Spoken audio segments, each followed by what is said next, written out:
ನಮಸ್ಕಾರ. ಕೆಲವು ಪುಸ್ತಕಗಳಿರ್ತವೆ, ಅವು ನಮ್ಮ ಜೀವನವನ್ನೇ ನೋಡುವ ದೃಷ್ಟಿಯನ್ನೇ ಬದಲಿಸಿಬಿಡ್ತವೆ.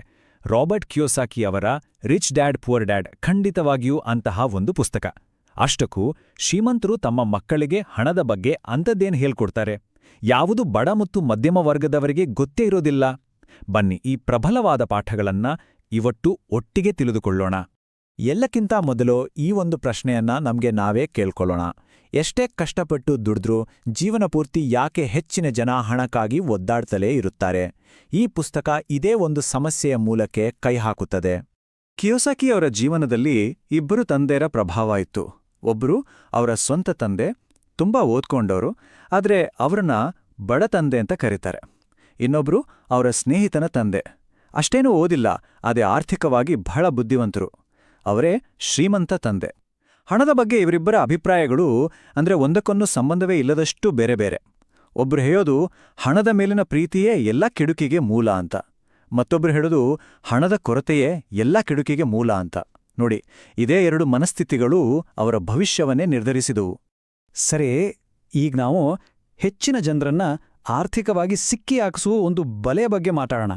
ಇದನ್ನ ರ್ಯಾಟ್ ರೇಸ್ ಅಂತ ಕರೀತಾರೆ. ಶ್ರೀಮಂತ ತಂದೆಯ ಮೊದಲ ಪಾಠವೇ ಒಂದು ಕ್ರಾಂತಿಕಾರಕವಾದ ಯೋಚನೆ. ಅವರು ಹೇಳಿದ್ದು ಹೀಗೆ: ಬಡವರು ಹಣಕ್ಕಾಗಿ ದುಡಿತಾರೆ, ಶ್ರೀಮಂತರು ಹಣವನ್ನೇ ತಮಗಾಗಿ ದುಡಿಯುವ ಹಾಗೆ ಮಾಡ್ತಾರೆ. ಇದು ಬರೀ ಒಂದು ವಾಕ್ಯ ಅಲ್ಲ, ಇದು ಸಂಪತ್ತು ಸೃಷ್ಟಿ ಮಾಡೋದರ ಮೂಲ ಮಂತ್ರ. ಇದರ ಸರಳ ಅರ್ಥ, ನಮ್ಮ ಸಮಯವನ್ನ ಹಣಕ್ಕಾಗಿ ಮಾರೋದನ್ನ ನಿಲ್ಲಿಸಿ ಹಣವೇ ನಮಗಾಗಿ ಆದಾಯ ತರುವಂಥ ಒಂದು ಸಿಸ್ಟಮನ್ನ ಕಟ್ಟಬೇಕು. ಹಾಗಾದ್ರೆ ಈ ರ್ಯಾಟ್ ರೇಸ್ ಅಂದ್ರೆ ಏನು? ಇದು ಬರೀ ಹಣದ ಸಮಸ್ಯೆ ಅಲ್ಲ, ಇದು ನಮ್ಮ ಭಾವನೆಗಳೇ ಸೃಷ್ಟಿಸಿದ ಒಂದು ಬಲೆ. ತಿಂಗಳ ಕೊನೆಗೆ ಬಿಲ್ ಕಟ್ಟೋಕೆ ದುಡ್ಡು ಸಾಲಲ್ಲೇನೋ ಅನ್ನೋ ಭಯ ನಮ್ಮನ್ನ ಪ್ರತಿದಿನ ಕೆಲ್ಸಕ್ಕೆ ಅಟ್ಟುತ್ತೆ. ಸಂಬಳ ಬಂತಕ್ಷಣ ಹೊಸ ಫೋನ್ ಬೇಕು, ದೊಡ್ಡ ಕಾರ್ ಬೇಕು ಅನ್ನೋ ದುಳಾಸೆ ನಮ್ಮ ಕೈಲಿ ಹೆಚ್ಚು ಖರ್ಚು ಮಾಡಿಸುತ್ತೆ. ಭಯ, ದುರಾಸೆ, ಮತ್ತೆ ಭಯ, ಮತ್ತೆ ದುರಾಸೆ, ಇದೊಂದು ಎಂದಿಗೂ ಮುಗಿಯದ ಓಟ. ಈ ಚಕ್ರ ನೋಡಕ್ಕೆ ತುಂಬಾ ಸಿಂಪಲಾಗಿ ಕಾಣ್ತಲ್ವಾ? ಬೆಳಗ್ಗೆ ಏಳೋದು, ಕೆಲ್ಸಕ್ಕೋಗೋದು, ತಿಂಗಳ ಕೊನೆಗೆ ಬಿಲ್ ಕಟ್ಟೋದು. ಸರಿ, ಸಂಬಳ ಜಾಸ್ತಿ ಆಯ್ತು ಅಂತ ಅನ್ಕೊಳ್ಳಿ.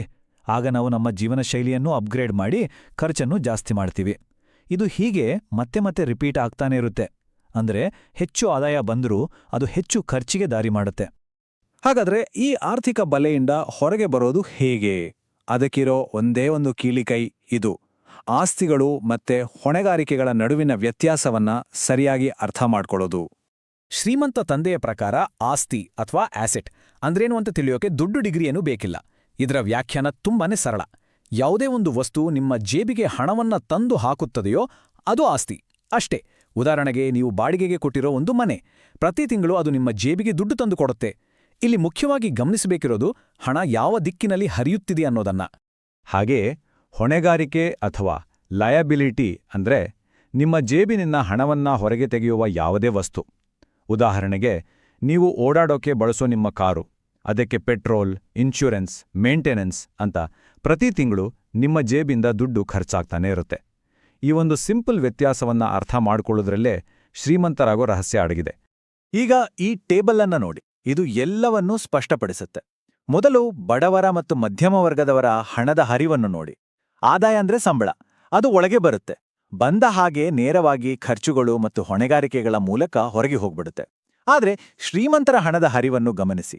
ಅವರ ಆದಾಯ ಮುಖ್ಯವಾಗಿ ಬರೋದು ಅವರ ಆಸ್ತಿಗಳಿಂದ. ಅವರು ತಮ್ಮ ಹಣದಿಂದ ಮೊದಲು ಹೊಸ ಆಸ್ತಿಗಳನ್ನ ಕೊಂಡ್ಕೊಳ್ತಾರೆ. ಆ ಆಸ್ತಿಗಳು ಗಳಿಸೋ ಹಣದಿಂದ ತಮ್ಮ ಖರ್ಚುಗಳನ್ನ ನಿಭಾಯಿಸ್ತಾರೆ. ಅವರ ಹಣ ಅವರಿಗಾಗಿ ದುಡಿಯೋದು ಅಂದ್ರೆ ಇದೇ. ಸರಿ, ಹಾಗಾದ್ರೆ ಈ ಬಲೆಯಿಂದ ಹೊರಬಂದು ನಮ್ಗೆ ಅಂತ ಒಂದು ಸಂಪತ್ತಿನ ದಾರಿಯನ್ನ ಶುರು ಮಾಡೋದು ಹೇಗೆ? ಅದಕ್ಕೊಂದು ಹೊಸ ದಾರಿ ಇಲ್ಲಿದೆ. ಇಲ್ಲಿ ಒಂದು ತುಂಬಾನೇ ಮುಖ್ಯವಾದ ವ್ಯತ್ಯಾಸವನ್ನು ನಾವು ಅರ್ಥ ಮಾಡ್ಕೋಬೇಕು. ನಿಮ್ಮ ವೃತ್ತಿ ಅಂದ್ರೆ ನಿಮ್ಮ ಪ್ರೊಫೆಷನ್ ನಿಮ್ಮ ಬಿಲ್ಗಳನ್ನ ಕಟ್ಟೋಕೆ ಸಹಾಯ ಮಾಡುತ್ತೆ, ಅದು ನಿಮ್ಮ ಸಂಬಳ. ಆದರೆ ನಿಮ್ಮ ವ್ಯವಹಾರ ಅಂದ್ರೆ ನಿಮ್ಮ ಬಿಸ್ನೆಸ್ ನಿಮ್ಮನ್ನ ಶ್ರೀಮಂತರನ್ನಾಗಿ ಮಾಡುತ್ತೆ. ನಿಮ್ಮ ಬಿಸ್ನೆಸ್ ಅಂದ್ರೆ ಬೇರೇನೋ ಅಲ್ಲ, ನಿಮ್ಮ ಆಸ್ತಿಗಳ ಒಂದು ಪಟ್ಟಿ. ನಿಮ್ಮ ಸಂಬಳದ ಒಂದು ಭಾಗವನ್ನ ಬಳಸಿ ಪ್ರತಿ ತಿಂಗಳು ಒಂದೊಂದು ಚಿಕ್ಕ ಆಸ್ತಿಯನ್ನ ಕೊಳ್ಳೋಕ್ ಶುರು ಮಾಡಿದ್ರೆ ನೀವು ನಿಮ್ಮ ಸ್ವಂತ ವ್ಯವಹಾರವನ್ನ ಕಟ್ತಾ ಇದ್ದೀರಿ ಅಂತಲೇ ಅರ್ಥ.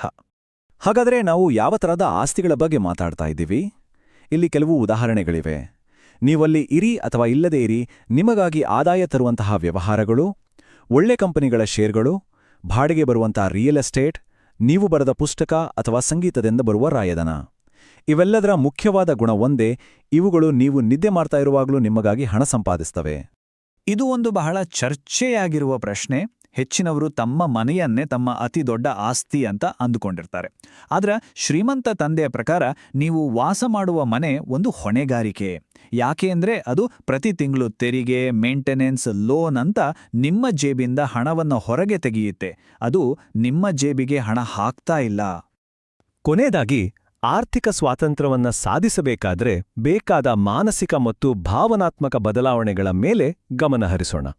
ಒಂದು ವಿಷಯ ನೆನಪಿಡಿ, ನೀವು ಎಷ್ಟು ಹಣ ಸಂಪಾದನೆ ಮಾಡ್ತೀರಿ ಅನ್ನೋದು ಮುಖ್ಯ ಅಲ್ಲ, ಅದರಲ್ಲಿ ಎಷ್ಟು ಹಣವನ್ನ ಉಳಿಸಿ ಬೆಳೆಸ್ತೀರಿ ಅನ್ನೋದೇ ಎಲ್ಲಕ್ಕಿಂತ ಮುಖ್ಯ. ಕೋಟಿಗಟ್ಲೆ ಸಂಬಳ ಇದ್ರೂ ಹಣವನ್ನ ಮ್ಯಾನೇಜ್ ಮಾಡೋ ಜ್ಞಾನ ಇಲ್ಲ ಅಂದ್ರೆ ಅದೆಲ್ಲವೂ ಖರ್ಚಾಗೋಗುತ್ತೆ. ಹಾಗಾಗಿ ಹಣಕಾಸಿನ ಶಿಕ್ಷಣವೇ ನಿಜವಾದ ಸಂಪತ್ತು. ಹಾಗಾದ್ರೆ ನಮ್ಮನ್ನ ತಡೀತಾ ಇರೋದು ಏನು? ಶ್ರೀಮಂತ ತಂದೆಯ ಪ್ರಕಾರ ಎರಡು ವಿಷಯಗಳು: ಭಯ ಮತ್ತು ಅಜ್ಞಾನ. ಹಣವನ್ನ ಕಳ್ಕೊಂಡ್ಬಿಡ್ತೀನಿ ಅನ್ನೋ ಭಯ ನಮ್ಮನ್ನ ಯಾವುದೇ ರಿಸ್ಕ್ ತಗೊಳಕ್ಕೆ ಬಿಡೋದಿಲ್ಲ. ಹಣ ಹೇಗೆ ಕೆಲಸ ಮಾಡುತ್ತೆ ಅನ್ನೋ ಅಜ್ಞಾನ ನಮ್ಮಿಂದ ತಪ್ಪು ನಿರ್ಧಾರಗಳನ್ನ ತಗ್ಗಿಸುತ್ತೆ. ಈ ಎರಡೂನು ನಾವು ಗೆದ್ರೆ ನಮ್ಮ ಆರ್ಥಿಕ ದಾರಿ ತಾನಾಗಿಯೇ ತೆರೆದುಕೊಳ್ಳುತ್ತೆ. ಹಾಗಾದ್ರೆ ಈ ವಿವರಣೆಯ ಕೊನೆಯಲ್ಲಿ ನಿಮ್ಗಾಗಿ ಒಂದು ಪ್ರಶ್ನೆ. ಇಂದು ನಿಮ್ಮ ಹಣ ನಿಮ್ಗಾಗಿ ಕೆಲಸ ಮಾಡ್ತಿದೆಯಾ ಅಥವಾ ನೀವಿನ್ನೂ ಹಣಕ್ಕಾಗಿ ಕೆಲಸ ಮಾಡ್ತಾ ಇದ್ದೀರಾ? ಉತ್ತರ ನಿಮ್ಮಲ್ಲೇ ಇದೆ. ಯೋಚನೆ ಮಾಡಿ.